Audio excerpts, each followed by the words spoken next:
What you here for, huh? Does your life matter? Does your life matter? You ready for this? You ready to take control? Are you giving up control or are you taking control? So, Closer Gang, welcome to another video. And the question I get asked most frequently is, how much money do you make? How much money do real estate agents make? How much money can you make in real estate? Now, we're gonna talk about the actual breakdown today and how much money you can actually make in real estate. I know all you guys watch $1 million listings and you watch all these beautiful people running around and closing 100,000, 200,000, 800,000, $1 million in commission. But the honest truth is, how much do they actually keep? And that's what we're here to answer today. How much money do you actually keep as a real estate agent, and what's the actual splits and fees and everything that goes into it? Because trust me, $1 Million Listing New York is a beautiful, beautiful show. But the honest truth is, no one keeps that commission. And we're gonna get into the breakdown and give you guys a realistic view, but also to know a little bit more how much money you can make in this business. So let's get into it. So let's start it off like this.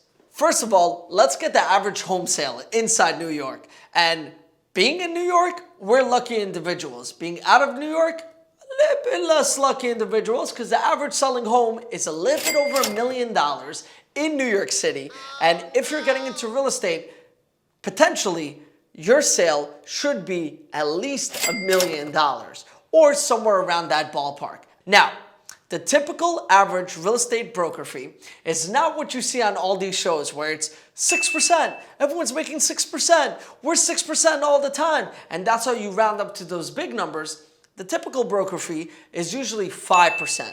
But honestly, that's also broken up into 2.5%. And what do I mean by that? I mean that as a buyer's agent or a seller's agent, you typically make half of that. Now, if you end up representing both parties, which means you actually get the listing and you find the buyer and you bring them together and you end up making them fall in love and get to a deal and close it up, then yes, you potentially will make the average income, which is 5%. But realistically, what happens most of the time and what happens on most of my listings and also most of other agents' listings, and I only know this because I own a few brokerages, is that you will represent one party. So let's get into it. So now if you sold $1 million listing, 2.5%, guess what? That's $25,000. Now, you're working for an office, and most agents have to work for an office. Well, everyone legally has to work for a brokerage, but what ends up happening is that most agents, when they start in brokerages, they're typically on a 50-50 split. And the reason why they're on a 50-50 split is because the brokerages, right, they're going to give you a lot of help. They're going to give you desks. They're going to give you help. They're going to give you guidance. We're going to get into the nitty-gritty of it, how actually it breaks down even more later in this video. But for now, if you're a broker on a 50-50 split and you closed $1 million sale and you're a new agent, right? So you made $25,000, cut that in half again, and you're left off with $12,500. Now, is $12,500 exactly what you net? And the answer to that, my friends, is no, because you're forgetting other expenses. And that's what I mean by we'll get into it later in this video. Well, guess what? We're later in this video, guys. And what happens with all the marketing costs you have? What happens with featuring the listing? What happens if you have to pay for staging, or you have to take a taxi, or you have to borrow money from your brokerage in order to market it and get around? And guess what? That gets cut off the top, right? When they pay you out, you're gonna get paid out a lot less. So if your check comes out and you end up getting a check for $7,000, $8,000, $10,000, don't be surprised. And I had so many agents that reach out to me constantly, and even my agents inside the office that always ask, hey, wasn't I supposed to make more on this deal? And then we actually sit down and be like, hey, let's reevaluate what you spent, your expenses. And after looking at the expenses, they're like, oh, wow, I just didn't think it would be this much. And the honest truth is that it has to be a profitable business for both places. Because think about it like this. As a new agent, if you go to a firm that offers you 70, 80%, they're probably going to charge you for other things such as desk fees and so forth, which a lot of new agents aren't willing to invest into. But also it means you're probably getting less help. Because typically agencies that are giving you that 50-50 split, they have education courses. They have on-site managers and admins. They have people there to help you out throughout the process. Because in the end of the day, deals are harder than you think to actually close. There's a lot of things that you have to get through it. A, to get the listing. B, to market the listing. 3, to get the buyer. And 4, to actually execute and close the deal. And in order to get through those processes, you have to be guided by certain individuals. And if you don't, the percentage of you actually closing a deal like that is a lot lower than before. So I think it's super important for you guys to get guided, especially in the beginning and especially if you're a brand new agent. Now, if you think about it like that, then it's like, wait, I'm coming out with 2.5%. Then I'm splitting it with my agency. Then I'm paying for some fees. And now I'm only making that on $1 million sale? What if I want to make $100,000 this year? How much sales do I have to do? Well, let's round it all up. If you want to make $100,000 this year and that's your goal, and you're only focusing on sales and not rentals, then, Cody, do we have a calculator on top of my head?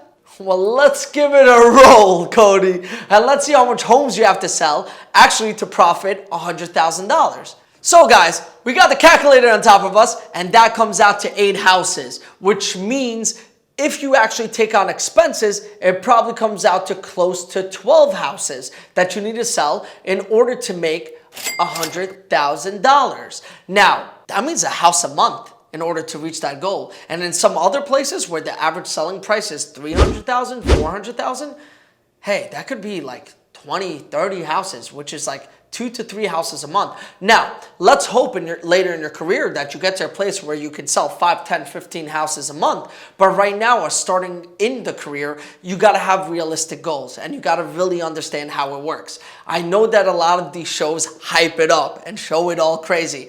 And listen, let me tell you a little bit about myself. I sold hundreds of millions of dollars in homes in the past couple of years. I have been in this game for a while. I've been with agents that sold hundreds of millions of homes in the past few years. Now, with that in mind, it's like, yes, you can leverage yourself up to that place to make 100, 200, 500, $1 million a year. But it takes time and you have to build it and you have to be patient. Now, let's get into another thing. And guys, I know we talked about that $12,500, and let's say you have no expenses and you make $12,500 off your $1 million sale that you just closed. That's gross. You're forgetting about one thing. Bum, bum, bum. Cue the dramatics. Forgetting about one thing, guys. Our best friend, taxes. I know, it ain't that exciting, but taxes are a thing. And in New York and in places like California, you can be taxed up to 50%. And man, does 50% hurt. So what do you actually average? Because you're living on the net. You're not living on the gross, guys. You're living on the net. Because a lot of times, and I had times when I first started in the business, and I filed for taxes with my accountant, and I made a few nice checks, and I was like, all right, models and bottles, we popping out here. We're living life. Oh, I like that suit. I'm going to buy that suit. Those shoes are fire. Copping those shoes. And then my accountant is like, hey, brother, you owe this amount. And I was like, I need to pay for that? I'm like, from where? Where am I going to? And then I realized I need to change my strategy up because there's things as taxes. But guys, don't forget, you are independent contractors. And that doesn't mean you can't get smart when it comes to taxes. And as a real estate agent, you might have a lot of expenses. You might be taking clients out to dinner. You might be using your car to take clients out. You might be taking taxis and Ubers and so forth to meet with potential clients. For businesses, you might have staging and marketing costs. And that's a lot of things you can write off. What I would suggest is open up a company and pay taxes upon that company. But then again, I would always suggest, since I'm not a financial advisor, to discuss with a financial advisor what is the best course and method for you to get ahead in life. But otherwise than that, guys, we're getting into the nitty gritty. So now if you actually think about taxes and your goal is to net 100K, in places like New York, you're going to have to double those numbers of home sales in order to get that money coming in. And that's the honest truth. I know you see a lot of those numbers, and I know $1 million listing and selling sunset and $1 million beach house and all these amazing real estate shows are like, woo, we're rich.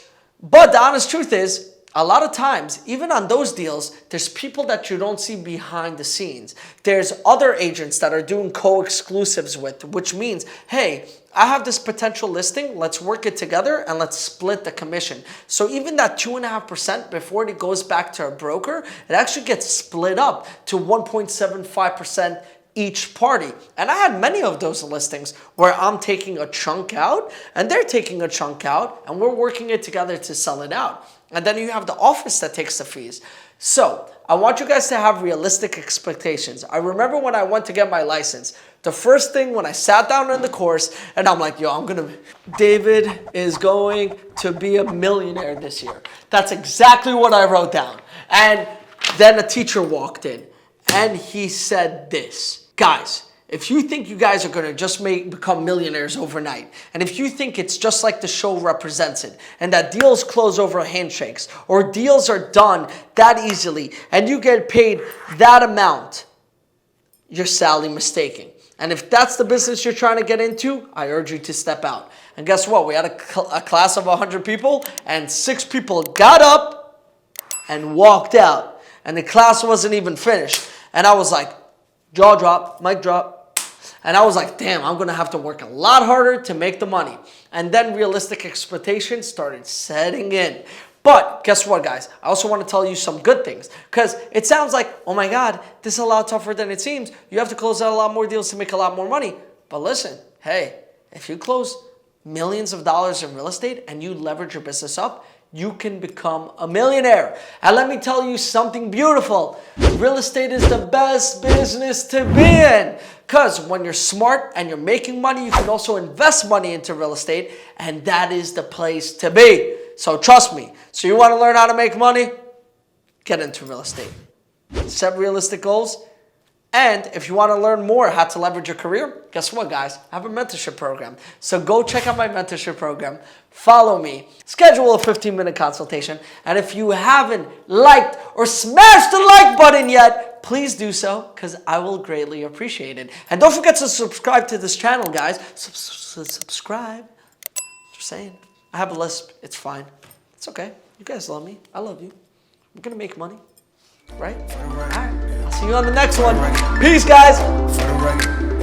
Been a little too nice for y'all. Now I gotta up price on y'all. Snake eyes on dice for y'all. Shoulders on ice for y'all.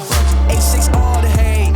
I won't get a ball today. Got lost in the ball and A's. I'm flipping the bars. I'm flipping the on record, off record. I still count wins when they got it.